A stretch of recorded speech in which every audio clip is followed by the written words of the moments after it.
In this video we are talking about evidences of evolution. उससे पहले हमने Darwin की थ्योरी के लिए जो एविडेंसेस चाहिए थे वो भी हमने पढ़े थे कि जो उसकी थ्योरी में एविडेंसेस इन्वॉल्व थे वो कौन कौन से एविडेंसेस हैं कि किस बेस पे जो उसकी थ्योरी है वो पब्लिश हुई थी। तो अब हम एवोल्यूशन के लिए जो जो एविडेंसेस थे उनको हम स्टडी करेंगे। एविडेंसेस ऑफ एवोल्यूशन में सबसे पहला एविडेंस बायोजियोग्राफी है। बायोजियोग्राफी क्या होता है कि the study at the geographic distribution of plants and animals is called biogeography. कि एक प्लांट्स हैं और एक एनिमल्स हैं, उनको जियोग्राफिकली डिस्ट्रीब्यूट किया जाता है। ठीक है, जियोग्राफिकल का आपको पता होगा कि जियोग्राफिकल रेंजेस क्या होती हैं। तो जिस तरह हम जिसे खिते कहा जाता है तो उस हिसाब से प्लांट्स और एनिमल्स को डिस्ट्रीब्यूट किया जाता है, तो इसको बायोजियोग्राफी कहते हैं। बायोजियोग्राफर्स जो हैं वो एक्सप्लेन करते हैं कि इसकी रीज़न क्या है कि इन ऑर्गेनिजम्स को डिफरेंट रीजन्स में किस तरह हम डिस्ट्रीब्यूट करते हैं। उसके अलावा जो बायोजियोग्राफिक स्टडीज़ है ये हमें ये बताती है कि वर्ल्ड में डिस्टिंक्ट एवोल्यूशनरी हिस्ट्रीज़ क्या हैं, इनकी वजह से कि प्लांट्स और एनिमल्स डिफरेंट रीजन्स में हमने डिवाइड कर लिए, डिस्ट्रीब्यूट कर लिए। तो अब जो बायोजियोग्राफिक स्टडीज़ है वो हमें ये भी बताती है कि इन सब के पीछे जो एवोल्यूशनरी हिस्ट्री है वो क्या है। अब बायोजियोग्राफर्स जो हैं उन्होंने कुछ फैक्टर्स को एक्सप्लेन किया है, जिसमें सबसे पहले जियोग्राफिकल बैरियर्स आते हैं। जियोग्राफिकल बैरियर्स में हम क्या बात करते हैं, they explain how similar groups of organisms can live in different places. Geographical barriers में आता है कि सिमिलर ग्रुप हैं, एक जैसे ऑर्गेनिजम्स हैं और वो डिफरेंट जगह पाए जाते हैं और उन जगहों पे जो है वो एक दूसरे से सेपरेट हुई हुई है कुछ बैरियर्स की मदद से। ठीक है, बैरियर्स हम वैसे रुकावट जिसको कहते हैं, तो उनकी मदद से ये सेपरेट हुई होती हैं। जैसे for example native cats live in most continents of the earth. जैसे कि हम नेटिव कैट्स की बात करते हैं कि ये ज़मीन पे बहुत से कॉन्टिनेंट्स में पाई जाती हैं, हालांकि ये सिमिलर ग्रुप्स हैं लेकिन ये डिफरेंट प्लेसेस पे पाई जाती हैं। तो वो जियोग्राफिकल बैरियर्स की वजह से वो डिस्ट्रीब्यूट हुई हुई हैं, but they can not cross open oceans, they have common ancestry, और इनके जो एंसेस्टर हैं वो कॉमन हैं। Evolutionary adaptation in the isolated organism. Next evidence जो हम बायोजियोग्राफिक एविडेंस पढ़ रहे हैं उसका नेक्स्ट जो फैक्टर है वो है evolutionary adaptation in the isolated organism. इसमें बायोजियोग्राफर्स ने एक्सप्लेन किया कि प्लांट्स और एनिमल जो हैं वो सेपरेट हुए हैं जियोग्राफिकल बैरियर्स की वजह से। They were very different in spite of similar environment. अब डिफरेंट इसमें हम बात करते हैं कि डिफरेंट जो हैं ऑर्गेनिजम्स वो एक सिमिलर इन्वायरमेंट में प्रेजेंट हैं। ठीक है, डिफरेंट ऑर्गेनिजम्स एक इन्वायरमेंट में मौजूद हैं। जैसे फॉर एग्जांपल हम बात करते हैं कि ऑस्ट्रेलिया और तस्मानिया और ऑस्ट्रेलिया में एनिमल्स की बात करते हैं, they are very different from animals in any other part of the world. तो इनके जो एनिमल हैं वो बाकी वर्ल्ड से थोड़े डिफरेंट होते हैं। The major native herbivores of Australia and Tasmania are kangaroos, macropus जिसको हम कहते हैं। अब जो ऑस्ट्रेलिया में कैंगरूज पाए जाते हैं, हमारे यहाँ पे कैंगरूज नहीं है, लेकिन जो नेटिव हैं कैंगरू, नेटिव किसके हैं, वो ऑस्ट्रेलिया के नेटिव हैं और वो हर्बीवोर्स हैं। ठीक है, तस्मानिया में भी पाए जाते हैं और ऑस्ट्रेलिया में भी ये पाए जाते हैं। उसके अलावा जो डियर और कैटल के मेंबर्स हैं they perform the same role in other parts of the world. लेकिन जो डियर और कैटल है ये बाकी जो दुनिया है उसमें भी पाए जाते हैं। Similarly the Tasmanian wolf is extinct, no it was a predatory marsupial. ठीक है, ये प्रीडेटरी मार्सुपियल था और ये अब एक्सटिंक्ट हो चुका है, ये अब ख़त्म हो चुका है। थर्ड फैक्टर जो है बायोजियोग्राफी का वो है life on islands. The biogeographers explain the presence of only few and unique resident species in oceanic islands. They write island colonization and subsequent evolutionary events. अब इसमें क्या है कि बायोजियोग्राफर्स ने एक्सप्लेन किया था कि कुछ जो स्पीशीज़ हैं जो उस आइलैंड में पाई जाती हैं, इन ओशनिक आइलैंड में पाई जाती हैं, जो यहाँ की रेजिडेंट स्पीशीज़ हैं वो उस मेन लैंड जिसकी हमने गैलापागोस बात की थी उन फिंचेस से ये डिफरेंट हैं।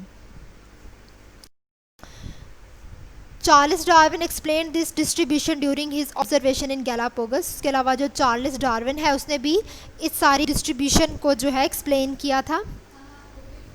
ये जियोग्राफिकल रीजन है उसका जो है मैप दिखाई दे रहा है आपको, नेरेक्टिक, नियोट्रॉपिकल, पेलियार्टिक, ऑस्ट्रेलियन, नियार्टिक, ये सारे रीजन हैं, ये जियोग्राफिकल रीजन्स हैं। अब हम इनको भी देख लेते हैं कि जियोग्राफिकल रीजन्स होते हैं। जियोग्राफिकल रीजन्स, पहले तो हमने जस्ट बायोजियोग्राफी की बात की थी, अब कुछ जियोग्राफिकल रीजन्स भी होते हैं। जो मॉडर्न एवोल्यूशनरी बायोलॉजिस्ट थे उन्होंने इसकी जियोलॉजिकल इवेंट की जो है इम्पोर्टेंस को रिकॉग्नाइज़ किया। अब ये जो जियोग्राफिकल रीजन्स हैं, या तो ये किसी वोल्केनिक एक्टिविटी की वजह से हो सकते हैं, या फिर लैंड मैसेस की वजह से, या फिर कोई क्लाइमेटिक चेंजेस की वजह से। तो जियोलॉजिकल अपलिफ्ट, कोई उतार चढ़ाव जो आता रहता है अर्थ में, कोई जैसे कि हम ज़लज़ले की बात करते हैं, उसके अलावा जो है क्लाइमेटिक चेंजेस आ जाती है, कोई तूफ़ान आ जाता है, तो उनकी वजह से ये सारी जो हैं ये रीजन्स जो हैं इनमें क्या होता है कि इनमें बैरियर्स आ जाते हैं। They create annual barriers to the movement of plants and animals, ठीक है। तो बैरियर्स की वजह से फिर वो प्लांट्स और एनिमल्स मूव नहीं कर पाते। बायोजियोग्राफर्स जो हैं उन्होंने इनको 6 मेजर बायोजियोग्राफिक रीजन्स में इनको डिवाइड किया है। अब 6 बायोजियोग्राफिक रीजन्स हमें, सबसे पहले जो है वो इथियोपियन रीजन होता है। इथियोपियन रीजन जो है it includes most of African continent, इसमें मोस्टली जो है अफ्रीकन कॉन्टिनेंट होते हैं। अब इथियोपियन रीजन को पलियाटिक रीजन से किस तरह सेपरेट किया गया, वो एक अरेबियन डेजर्ट सहारा है, उसकी मदद से इसको जो है सेपरेट किया गया। सहारा डेजर्ट का आपने नाम सुना होगा। उसके अलावा पलियाटिक रीजन की जब बात करते हैं तो इसमें यूरोप, चाइना और रशिया की बात की जाती है कि इसमें यूरोप इंक्लूड है, चाइना और रशिया इंक्लूड हैं, और इसको ओरिएंटल रीजन से सेपरेट किया गया है। यानी कि पलियाटिक रीजन और ओरिएंटल रीजन को आपस में सेपरेट किया गया है कुछ माउंटेन्स की मदद से, और वो हैं हिमालयन माउंटेन्स। अब ओरिएंटल रीजन की बात करते हैं तो इसमें सब हिमालयन रीजन्स आते हैं, जैसे कि पाकिस्तान और इंडिया है। ऑस्ट्रेलियन रीजन में कॉन्टिनेंट ऑफ ऑस्ट्रेलिया है, ऑस्ट्रेलिया इंक्लूड है। उसके अलावा इसको ओरिएंटल रीजन से सेपरेट किया गया है एक डीप ओशन की मदद से, ठीक है। नेक्टिक रीजन जो है इसमें यूएसए और कनाडा वगैरह आते हैं। उसके अलावा इसको न्यू ट्रॉपिकल रीजन से सेपरेट किया गया है माउंटेन्स ऑफ साउदर्न मैक्सिको, जो साउदर्न मैक्सिको के पहाड़ हैं उनकी मदद से ये सेपरेट हैं। अब न्यू ट्रॉपिकल रीजन में it is compose most of the south America, इसमें साउथ अमेरिका जो है वो इन्वॉल्व है। अब हमारा सेकंड जो है फैक्टर, जो हमारा एविडेंस है वो है palaeontology. Palaeontology is the evidence. Biogeographical region जो थे ये फैक्टर थे, ठीक है, बायोजियोग्राफी के फैक्टर्स थे, लेकिन पैलियोंटोलॉजी जो है ये एविडेंस है एवोल्यूशन के। पैलियोंटोलॉजी हम किसको कहते हैं? The study of fossils is called palaeontology, कि फॉसिल्स की स्टडी को हम पैलियोंटोलॉजी कहते हैं। अब पैलियोंटोलॉजी की अगर बात करें तो ये ग्रीक वर्ड है, ठीक है, ग्रीक वर्ड है पैलियोंटोलॉजी, यानी कि 3 वर्ड्स हैं। पैलियोंटोलॉजी में सबसे पहले पैलियोस, दैट इज़ अ पैलियोस का मतलब होता है ओल्ड एंशियंट। उसके अलावा अंटोस, इसका मतलब होता है बीइंग, क्रिएचर। उसके बाद लोगस, स्टडी, ठीक है, यानी कि हमने एंशियंट हिस्ट्री जो होती है उनको स्टडी करना, यानी study of fossils is called palaeontology. तो ये 3 वर्ड से निकला है पैलियोंटोलॉजी। जो फॉसिल्स होते हैं ये डायरेक्ट एविडेंस प्रोवाइड करते हैं हमें एवोल्यूशन के लिए। फॉसिल्स जो हैं वो प्लांट्स के एविडेंस भी, एनिमल्स के एविडेंस भी प्रोवाइड करते हैं। जो भी माजी में चीज़ें एग्जिस्ट थी जो अब ख़त्म हो चुकी हैं उन सब के हमें एविडेंस प्रोवाइड करते हैं। या समटाइम्स कोई अर्थ क्रस्ट की वजह से कुछ प्लांट्स और एनिमल जो हैं वो अब ज़मीन के नीचे चले गए हैं तो उनके एविडेंस हमें मिलते हैं। सेडिमेंट्स क्विकली कवर देम, ठीक है, तो वो अर्थ क्रस्ट की वजह से कुछ सेडिमेंट्स जो हैं उन्होंने इनको कवर कर लिया है, तो ठीक है, ये सिक्वेंजिंग को प्रिवेंट करते हैं। उसके अलावा ये सप्लाई ऑफ ऑक्सीजन को भी रिड्यूस करते हैं। दस डिकम्पोजिशन अकर स्लोली, तो जब ऑक्सीजन की सप्लाई नहीं होगी तो डिकम्पोजिशन जो है वो स्लोली होगी। तो फॉसिलाइजेशन की बात करते हैं, क्योंकि पैलियोंटोलॉजी में फॉसिल्स की स्टडी होती है। तो अब फॉसिलाइजेशन की बात करें तो fossilisation is mostly occur in aquatic और सेमी एक्वाटिक इन्वायरमेंट। तो फॉसिलाइजेशन जो है ये एक्वाटिक और सेमी एक्वाटिक इन्वायरमेंट्स में मोस्टली होती है। The fossil record is more complete for those groups of organisms living in और अराउंड वाटर। तो फॉसिल रिकॉर्ड जो है, जो या तो ऑर्गेनिजम्स पानी में रह रहे होते हैं या पानी के इर्द गिर्द रह रहे होते हैं, वहाँ पे कंप्लीट हमें फॉसिल रिकॉर्ड मिल जाते हैं। इसके अलावा कुछ गैप्स भी मौजूद होते हैं। But palaeontology produces nearly complete understanding of many evolutionary lineage. तो पैलियोंटोलॉजिस्ट जो हैं, जो पैलियोंटोलॉजी तो हम स्टडी ऑफ फॉसिल कहते हैं, लेकिन पैलियोंटोलॉजिस्ट जो उनकी स्टडी करते हैं उनको पैलियोंटोलॉजिस्ट कहा जाता है। तो पैलियोंटोलॉजिस्ट ने एस्टिमेट किया कि ये जो अर्थ है it is about 4.6 billion years old. तो ये जो अर्थ है ये 4.6 बिलियन ईयर्स ओल्ड है। तो इसमें कुछ फॉसिल्स हैं जैसे कि एवोल्यूशन ऑफ हॉर्स की बात करते हैं तो ये भी हमें एविडेंसेस से पता चला। जैसे सबसे पहले यहाँ पे हम टोस की बात करते हैं। जब सबसे पहले जो ओल्ड हॉर्स था वो एक डॉग की तरह का दिखाई देता था, ठीक है, जैसे कि ये ओल्ड हॉर्स है तो ये हमें डॉग की तरह का दिखाई देता था, और ये 0.4, ठीक है। इसके बाद यहाँ पे इनके नाम भी लिखे हुए हैं, जिसमें सबसे पहले है हायरा, कोथेरियम, उसके बाद मीजोहिपस है, उसके बाद मैरिकिपस है, उसके बाद आता है प्लियोहिपस, फिर उसके बाद मॉडर्न हॉर्स होते हैं। मॉडर्न हॉर्स को हम एक्वस बोलते हैं, ठीक है। तो सबसे पहले जो हॉर्स था वो डॉग की तरह दिखाई देता था। अब इसके जो टोज़ हैं, अब 1 फीट में इसके ये देखें 4 टोज़ हमें नज़र आ रहे हैं। फिर आहिस्ता आहिस्ता इनकी रिडक्शन स्टार्ट होगी, ये कम होते गए। यहाँ पे देखिए 3, यहाँ पे फिर कम हो गए, यहाँ पे फिर ये 1 रह गया। तो फिर एक ही जो है जो मॉडर्न हॉर्स है उसमें सिर्फ 1 टो प्रेजेंट है। अब ये जियोलॉजिकल टाइम चार्ट है, इसमें ये पीरियड है, यानी कि ये एरा, ये सीनोजोइक है, मीजोजोइक है, पैलियोजोइक है, प्रोटीरोजोइक है, आर्कियन, ये एराज एराज हैं और इनमें ये पीरियड आते हैं, जैसे कि क्वाटरनरी, टर्शरी है, क्रिटेशियस पीरियड्स हैं, और ये उसके बाद ये मिलियन के इनकी एज क्या है ये सारी। और उसके बाद जो है मेजर बायोलॉजिकल इवेंट्स, इनमें कौन कौन से इवेंट्स हुए थे, तो जैसे कि क्वाटरनरी में subtropical forest give way to cooler forest and grass areas, तो सब ट्रॉपिकल फॉरेस्ट जो है कूलर फॉरेस्ट और ग्रास एरियाज़ में जो है कन्वर्ट हुए। फिर उसके बाद टर्शरी में जो है मैमल्स इवॉल्व हुए, ह्यूमन इवॉल्व हुए थे लास्ट 5 मिलियन ईयर्स अगो। उसके बाद जो है क्रिटेशियस में, जुरासिक में क्या हुआ था कि कॉन्टिनेंटल सीज स्वार्म स्प्रेड हुई, क्लाइमेट जो है वो वार्म और स्टेबल हुआ था। इसी तरह यहाँ पर भी मीजोजोइक में भी जो है ये डिफरेंट इवेंट्स बताए हुए, इनको आप जो है एक दफ़ा स्टडी कर लें, ठीक है, ये आपसे ऑब्जेक्टिव में पूछा जा सकता है। उसके बाद हमारा एविडेंस ऑफ एवोल्यूशन है कंपैरेटिव एनाटमी। कंपैरेटिव एनाटमी में हम बात करते हैं कि सिमिलैरिटी इन एनिमल्स, हम इसमें एनिमल्स के दरमियान में सिमिलैरिटी देखते हैं। तो similarities among the structure of animals occur due to common evolutionary origin. अब एक एनिमल है और दूसरे एनिमल के साथ वो सिमिलर है, तो वो किसकी वजह से है? क्योंकि उनका जो एवोल्यूशनरी ओरिजिन है वो एक है, वो कॉमन है। तो कंपैरेटिव एनाटमी जो है ये ज़ूलॉजी की ही ब्रांच है, ठीक है। तो इसमें हम जो है रिलेशनशिप देखते हैं ऑर्गेनिजम्स के दरमियान, उनके स्ट्रक्चर्स के दरमियान में। तो कंपैरेटिव एनाटमिस्ट जो हैं वो कंपैरेटिव एनाटमी की जो स्टडी करते हैं उनको कंपैरेटिव एनाटमिस्ट कह रहे हैं। It's study the structure of fossilised living animals. इन्होंने जो फॉसिल एनिमल्स थे, जो उनको फॉसिल मिले, उन्होंने उनको देखते हुए एनिमल्स की स्टडी की, ठीक है। और फिर उन्होंने सिमिलैरिटीज़ देखी कि किन एनिमल्स की किसके साथ सिमिलैरिटी है, उनके दरमियान में रिलेशनशिप क्या है। तो यहाँ पे 3 टाइप्स ऑफ स्ट्रक्चर जो है इन्होंने डिस्कस किए। सबसे पहले होमोलोगस स्ट्रक्चर आता है। जब होमोलोगस स्ट्रक्चर की बात करें तो structure derived from common ancestry are called homologous structure. अब यहाँ पे हम स्ट्रक्चर की जब बात कर रहे हैं होमोलोगस स्ट्रक्चर में, अब यहाँ पे क्या होता है कि स्ट्रक्चर तो सिमिलर होता है लेकिन फंक्शन जो है वो डिफरेंट है। ये बात आपने याद रखनी है इसको आसान अल्फाज में कि होमोलोगस में स्ट्रक्चर हमें सिमिलर नज़र आता है लेकिन जो है उसका फंक्शन डिफरेंट होता है। जैसे कि फॉर एग्जांपल हम बात करते हैं वर्टिब्रेट अपेंडिस की, कि उनकी बोन्स की अरेंजमेंट तो सिमिलर है लेकिन उनका फंक्शन जो है वो डिफरेंट है, ठीक है। तो इससे हमें ये पता चलता है अपेंडिस की सिमिलर स्ट्रक्चर से कि इनके जो इंसेस्टर हैं ये एक ही इंसेस्टर से एवॉल्व हुई हैं।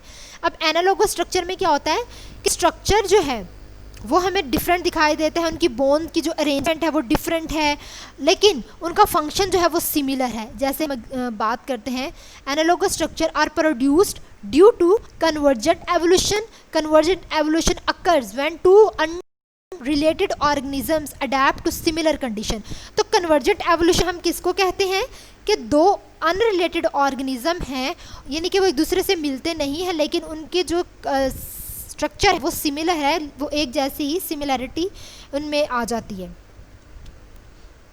ठीक है। तो कन्वर्जेंट एवोल्यूशन और एक डाइवर्जेंट एवोल्यूशन भी होती है। तो कन्वर्जेंट एवोल्यूशन में आपको पता चल गया होगा कि किस तरह जो सेपरेट स्पीशीज़ होती हैं वो जो है एक एनालोगस स्ट्रक्चर जो है वो अडॉप्ट कर लेती है, सिमिलर स्ट्रक्चर अडॉप्ट कर लेती हैं। लेकिन डाइवर्जेंट एवोल्यूशन में होता है कि स्पीशीज़ में जो है जो डाइवर्जेंट एवोल्यूशन है वो होमोलोगस स्ट्रक्चर होती है, कि उसमें क्या होता है कि डिफरेंट उनका जो फंक्शन है वो डिफरेंट होता है, लेकिन उनकी जो बोन्स की अरेंजमेंट है, जो अपेंडिज स्ट्रक्चर है, वो सिमिलर होते हैं। तो ये दोनों में डिफरेंस है। उसके अलावा इसकी एग्जांपल एनालॉगस की है कि the wing of a bird and the wing of an insect are both adapted for flight. तो इसमें जैसे कि हम विंग की बात करते हैं या फिर विंग ऑफ इंसेक्ट के, इंसेक्ट और जो बर्ड है इन दोनों के विंग जो है वो डिफरेंट है, लेकिन दोनों फ्लाइट का काम करते हैं। They are not homologous, these structures are analogous. तो इन दोनों में होमोलोगस और एनालॉगस स्ट्रक्चर में क्या डिफरेंस हो सकता है कि होमोलोगस में जो इनका बेसिक प्लान है, जो उनका ओरिजिन है, वो सिमिलर है, जबकि एनालॉगस में उनका बेसिक प्लान और ओरिजिन डिफरेंट होता है। और होमोलोगस स्ट्रक्चर में क्या होता है कि वो डिफरेंट फंक्शन परफॉर्म करते हैं, एनालॉगस में क्या होता है कि वो सिमिलर फंक्शन परफॉर्म करते हैं।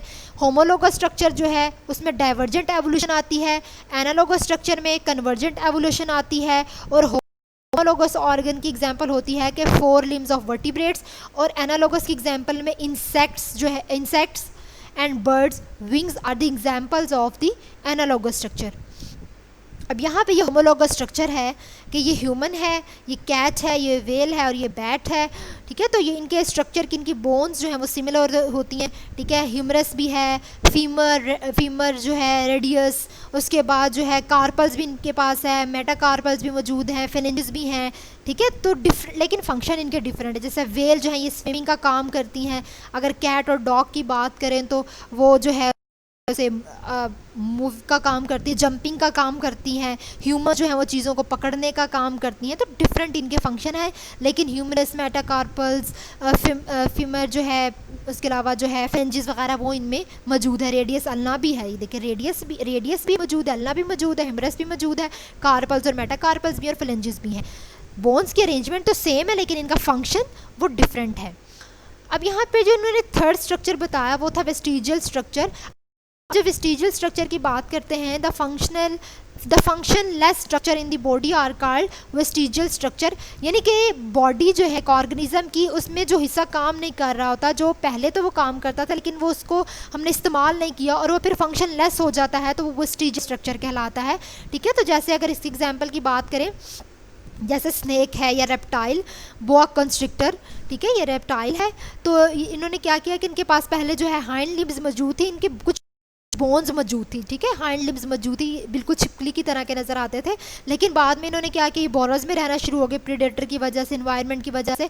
तो वहाँ पे फिर क्या हुआ कि उनके जो उन्होंने क्योंकि यूज़ नहीं किया अपने हाइंड लिम को, तो वो लॉस्ट देयर हाइंडनेस, ठीक है। Organism often retain structures that have lost their usefulness. तो उनकी वजह से क्या हुआ कि उनके जो हाइंड लिम हैं, जो रेप्टाइल्स हैं, उनके हाइंड लिम जो है वो बिल्कुल नकारा हो गए, फंक्शनलेस हो गए। तो इनको हम वेस्टिजियल स्ट्रक्चर कहलाते हैं। अब लास्ट जो एविडेंस है एवोल्यूशन का वो है molecular biology. Molecular biology has provided a lot of important information about evolutionary relationship. अब मॉलिक्यूलर बायोलॉजी की जब भी बात करते हैं तो ये एक इम्पोर्टेंट इंफॉर्मेशन प्रोवाइड करती है एवोल्यूशनरी रिलेशनशिप के बारे में। वो इस तरह, क्योंकि structure and function are based on genetic DNA molecule, क्योंकि बॉडी में डीएनए, ऑर्गेनिज्म में डीएनए जो है वो एक बेसिक रोल प्ले करता है। उसके स्ट्रक्चर और उसका फंक्शन का हमें उसके डीएनए से पता चलता है। तो जो एक जैसे एनिमल्स होंगे, जो रिलेटेड एनिमल्स होंगे, उनका डीएनए भी सिमिलर होगा और उनका कॉमन एंसेस्टर होगा, ठीक है।